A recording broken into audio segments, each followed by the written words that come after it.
अंधेरा गांव एक भूतिया सच्चाई। अंधेरा गांव एक छोटा और रहस्यमय गांव था जो कि एक घने जंगल में बसा हुआ था। गांव में सिर्फ कुछ ही परिवार रहते थे और उनमें से एक परिवार था जिसमें राज और उसकी बहन रिया थी। एक दिन रिया अपने दोस्त से सुना कि उस गांव के नजदीक एक पुरानी हवेली है जो रात को बहुत ही डरावनी आवाजें आती हैं। रिया को यह सुनकर खूब आश्चर्य हुआ और उसने राज को बताया। राज बहुत ही विश्वास नहीं कर रहा था, लेकिन रिया ने उसे अभिप्रेत किया। वे दोनों रात के समय वहां पहुंचे। हवेली बहुत ही पुरानी और भूतिया लग रही थी। वे अंदर घुसे और जब वे एक कमरे में पहुंचे तो वहां एक पुराना चित्र लटका हुआ था जिसमें एक औरत की तस्वीर थी। रिया ने चित्र को देखकर कहा, यह तो मेरी माँ की तस्वीर है। राज ने उसे आश्चर्य से देखा और कहा, क्या तुम्हारी माँ जीवित है? रिया ने नम आंखों से कहा, नहीं, वह 2 साल पहले ही गुम हो गई थी।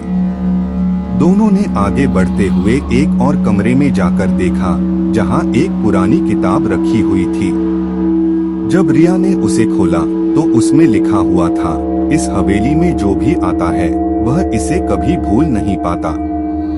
वहीं पर एक और चिट्ठी भी थी जिसमें लिखा था, जब भी तुम्हें डर लगे तो तुम्हारे दिल को धड़काने की आवाज सुनाई देगी। राज और रिया ने वहीं पे एक वादा किया कि वह इस हवेली के रहस्य को हल करेंगे। अगले दिन गांव में एक विचित्र घटना हुई। रिया का पति, जो गांव के पुलिस इंस्पेक्टर था, गांव में मौत के अजीब मामले की जांच करने के लिए आया था।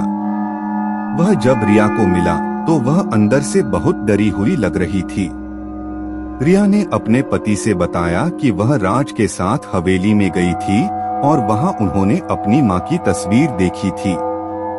जब पुलिस इंस्पेक्टर ने वह तस्वीर देखी तो वह भी अचंभित हुआ। वह बताने लगा कि उस तस्वीर पर उसी हवेली के मालिक की पत्नी की तस्वीर थी जो कई साल पहले गांव में रहती थी।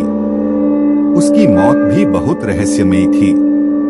रिया और राज ने जाना था कि अंधेरे गांव के पीछे कुछ रहस्य हैं जो कभी भी सामने नहीं आ सकते, और वही इस गांव की सच्चाई थी।